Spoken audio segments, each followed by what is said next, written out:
मेरे एक नाना नानी भी यहीं रहते हैं ना मम्मी। हाँ, आज पत्नी के साथ बिटिया को लेकर एडमिशन के लिए उस शहर में आया हूँ जहाँ से मेरा एक रिश्ता होकर भी नहीं है। मेरी पहली पत्नी इसी शहर से थी। हमारी शादी बहुत धूमधाम से हुई थी। सिर्फ 7 महीने का ही साथ था हमारा। शादी के बाद 5 महीने का बच्चा था उसके पेट में। बहुत खुशी खुशी आई थी फिर अपने इसी मायके वो। फिर एक दिन खबर मिली कि एक दुर्घटना हो गई है। मैं जब तक ट्रेन से पहुंचता संगीता अस्पताल में दम तोड़ चुकी थी। मेरी पहली पत्नी और मेरा पहला प्यार भी ख़त्म हो चुका था। आखिरी बार उससे बात भी नहीं कर सका था मैं। बार बार उसकी कही आखिरी बातें जो स्टेशन पर उसने कही थी मुझे याद आती थी। तुम सबसे ज़्यादा किससे प्यार करती हो? उसने ट्रेन की खिड़की से मेरे कान में धीरे से कहा। आपको। और ट्रेन खुल गई थी और वो मुस्कुराते हुए मुझे देख रही थी। एक अधूरा जवाब मिला था। वो आखिरी बात मैं कभी भूला नहीं। फिर वक्त के साथ इस घर में आना जाना भी बहुत कम हो गया मेरा। मुझसे इस घर का रिश्ता होकर भी अब टूट चुका है। मैंने अपनी तरफ से कुछ सालों तक कोशिश की थी कि संगीता इस दुनिया में भले ही ना हो, पर जो रिश्ता बन गया है इस घर से उसे निभा सकूं। जिस सास ससुर को माता पिता की तरह मन ही मन मान लिया था, कम से कम उनका साथ निभा सकूं। पर संगीता के चले जाने के बाद मैं इन लोगों के लिए बेगाना हो गया। छोटे साले की शादी की खबर भी बाद में मिली थी। दिल में एक ठेस सी लगी थी। मेरी शादी में आना भी उन्होंने उचित नहीं समझा। मैं इतनी दूरी का कभी कारण नहीं समझ पाया। मेरे दिल में आज भी संगीता के माता पिता के लिए उतनी ही इज्जत है। इस शहर में आज आकर ना जाने क्यों उनसे मिले बिना चले जाना मुझे अच्छा नहीं लग रहा है। मैं पत्नी और बिटिया के साथ आज लगभग 22 साल बाद उस दरवाजे के सामने था जहां बड़ी धूमधाम से मैं बारात लेकर आया था।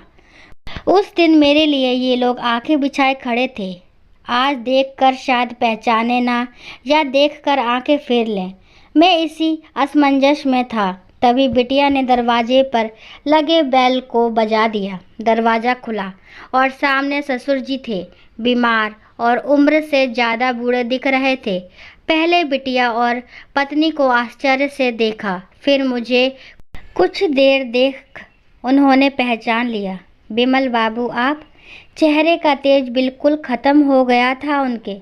बहुत ही ज़्यादा उदास लगे। हमने उनके पाँव छुए। उन्होंने अंदर आने को कहा और सासू माँ को आवाज़ लगाई। देखो बिमल बाबू आए हैं, सब परिवार। माँ जी भी अस्वस्थ लग रही थी और उदास भी। हम बैठकर बातें ही कर रहे थे कि नज़र संगीता की फूल चढ़े तस्वीर पर गई और साथ ही कुछ और वैसी ही तस्वीर पर जिसे देख मैं अंदर से कांप गया। उन तस्वीरों में एक हमारे छोटे साले की भी तस्वीर थी जिसे देख मैंने ससुर जी का हाथ पकड़ लिया। वे रो पड़े। ये सब कैसे हुआ बाबूजी? हम तुम्हें अभागा समझ तुमसे रिश्ता तोड़ लिए थे बेटा, पर अभागे तो हम थे हम। संजीव का पूरा परिवार भी कुछ साल पहले कार एक्सीडेंट में चल बसा। मैं अवाक रह गया।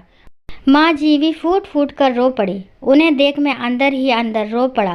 पहले बेटी छोड़ गई, फिर बुढ़ापे में बेटे के परिवार के चले जाने से हम बिल्कुल टूट चुके थे। हम दोनों बिल्कुल अकेले हो गए हैं, बिल्कुल अकेले।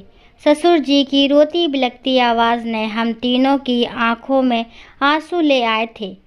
मेरे होठ सिल गए थे और बाणी मूक हो गई थी। तभी मेरी बिटिया मेरे ससुर जी से लिपट गई। नहीं नाना जी, आप दोनों अकेले कहाँ हैं? हम हैं ना। हाँ माँ, संगीता दी के जैसी ही मैं भी तो आपकी एक बेटी हूँ। पत्नी ने रोते हुए माँ जी को गले से लगा लिया। उन आंसुओं के बीच बाबूजी और माँ जी के चेहरे पर एक मुस्कान खिल गई। सामने संगीता की तस्वीर में पूरा परिवार नजर आ रहा था। मैं भरी आंखों से उस तस्वीर को देख रहा था कि तभी लगा जैसे वो आखिरी बार स्टेशन पर मेरे सवाल का जवाब मेरे कानों में कह रही हो आपको और आपके इस परिवार को। आशा करती हूँ ये कहानी आपको पसंद आई होगी। कहानी पसंद आती है तो प्लीज़ मेरे चैनल को लाइक शेयर सब्सक्राइब करना। इस कहानी के बारे में आपके क्या विचार है कमेंट बॉक्स में ज़रूर बताएं और कहानी को लास्ट तक सुनने के लिए थैंक यू।